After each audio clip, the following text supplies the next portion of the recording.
Hi everyone, welcome. We're down here in my wormery, and our check-in today is with the VermiBag Mini, which I've got pulled over to the bench, along with all the stuff that I'm going to need to take care of getting them fed, bedding, grit, the food.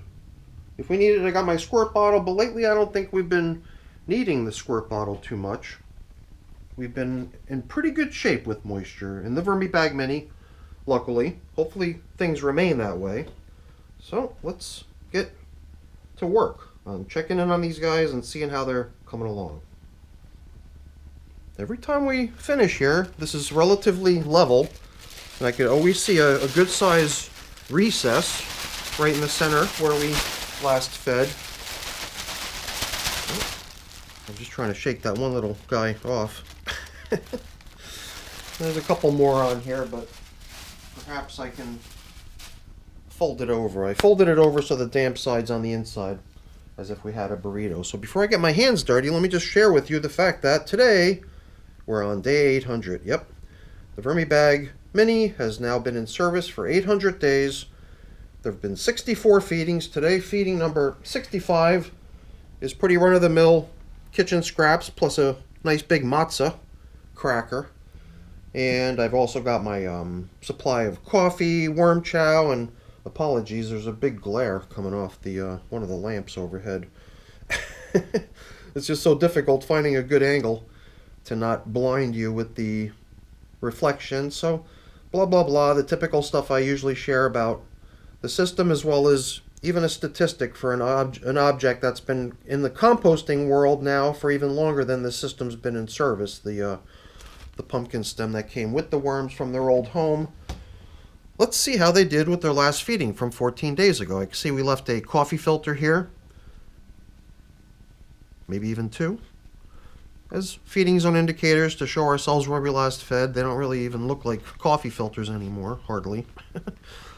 I watched the video again from last time, from 2 weeks ago, to see how things looked in here, and one thing I noticed, a little unusual for me to have not kind of upturned all the material inside the system.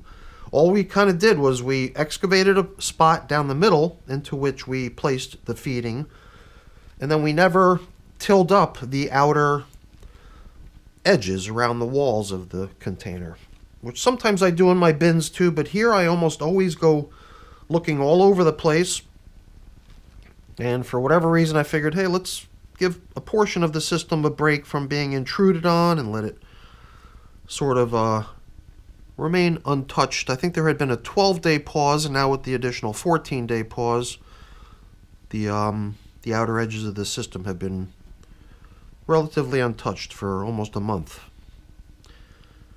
Close to a month. So let's see. There were a few other slow composting objects in here. I mean, like the stem of a banana peel, and the peel itself is definitely a slow composting object, but not in the category of slow composting like an 898-day-old pumpkin stem, obviously, or a mango seed. The mango seeds, if you were with me during the last check-in, was the first time we noticed that these had actually opened up. And the other one I did manage to tear it open pretty good. This one I did not bother to do so, but I can already see it's almost like opening an oyster and finding a pearl. They're not going to appreciate me barging in on their little fortress that they created here for themselves to hide out in. I don't know if they're hiding out or just capitalizing on a delicious food source. Oh wait, all I gotta do is do this. I used to have a wallet like that when I was a kid. I could just squeeze the sides of it and it would open up. I'm sure many of you have had similar wallets, coin purse. All right, we're going to use my clean hand to probe into here a little bit. It does seem like that was a fragment of the seed, and I'm thinking back there might be a little more of it, but something tells me that is going to be nothing more than a husk soon. And this is that other pumpkin stem. Usually it doesn't really seem like it's making much progress. It's very firm. Let's see, banana peel.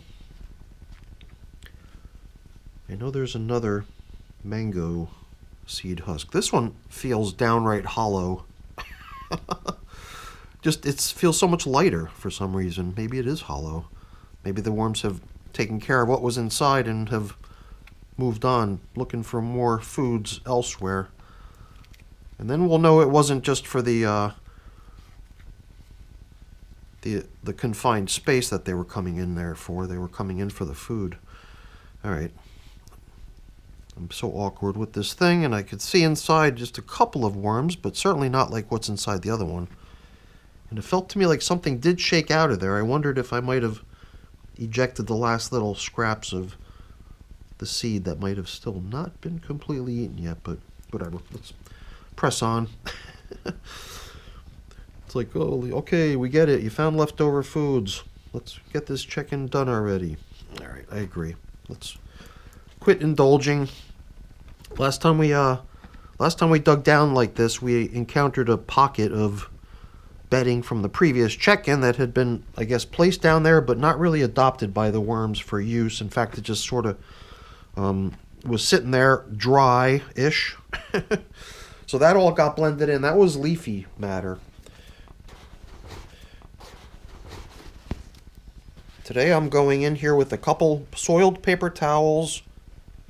And I guess even before we come in with some of their food, let's throw in a handful of our lovely prepared bedding here too.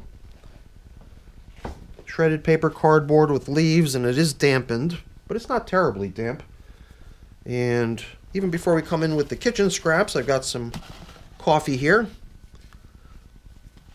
Let's see, I got so much, but I jammed it in so tight into here that it doesn't want to come flowing out. Okay.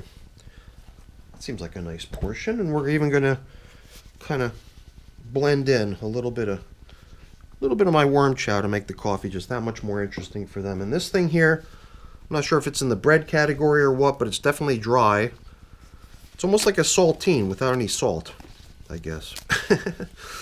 So I'm going to take my chances on this, putting any sort of bread sort of substance into my worm bins dry. Always, not always, but generally, to me, means it's going to turn moldy and the worms aren't going to be able to make much use of it. But I figured perhaps the foods that we're dropping in today, which includes these 2 banana peels, yum yum, and look at all this berries, orange peels, an entire pepper that just didn't look too good. I reached for it in this side of it was visible, and then when I turned it over, I was like, no, I'm not going to eat that one. Looks pretty moldy or something going on there. Hey, another banana peel hidden in here amongst all these berries, and even a slither of onion. Yeah, see? The food substances all pretty much cover that dry cracker, that matzo under there. So I believe that the moisture coming out of those foods is going to be adequate to hopefully, you know, dampen the environment. And, well, there's also the dry paper underneath. Not totally dry, but, you know, the napkins went in dry. I think we're going to be okay. Oh, I almost started covering up. I've also got one last thing to include with the feeding, which is my grit, pulverized eggshell, and I've got plenty, so I can be generous. Now I think we can start backfilling, but let's not forget to return all these older objects. A lot of times these things end up at the very bottom. Like 2 check-ins ago, or maybe even last check-in, we have to dig and dig and dig to reach that stem because it had gotten somehow so deep into the system. We were wondering where it had gotten to. So, all right. So to get the feeding zone covered up, now we will, unlike last check-in, explore the outer edges, go around one quick lap just to examine what the material looks like. It looks so nice. And the consistency of it is so lovely too, just the way it flows. And you know, when I watched the video from last time, it was just this thought in the back of my head as the video wound down and I said my goodbye greeting. It was like, hey, what happened here? We should have really given that system a nice top coating of leaves, which, you know, if it was that way, we'd be blending all that leafy matter in right now. Right now we don't have that. It's okay. Things look really nice in here, and we were pretty generous with bedding down in the feeding zone, but all that leafy matter that we're going to put a top coating of on now will also eventually become quite possibly even better bedding material. So let's get some of that in here now. Start sprinkling it in. and I think we could be generous for day 800. That's going to be their extra little treat. So let's get this stuff spread out, and if I do it in a smart way, my glove's going to be almost so clean that I don't even need to go to the sink. I could just take it off and put it right back up onto the shelf. All right, everyone, that's it for our check-in with the VermiBag. Things are looking so nice in here. And moisture-wise, I think we're in such good shape. The material feels so good. And sometimes I do wonder if I should add some moisture. But unless I feel like it's necessary, I'll generally skip it, you know?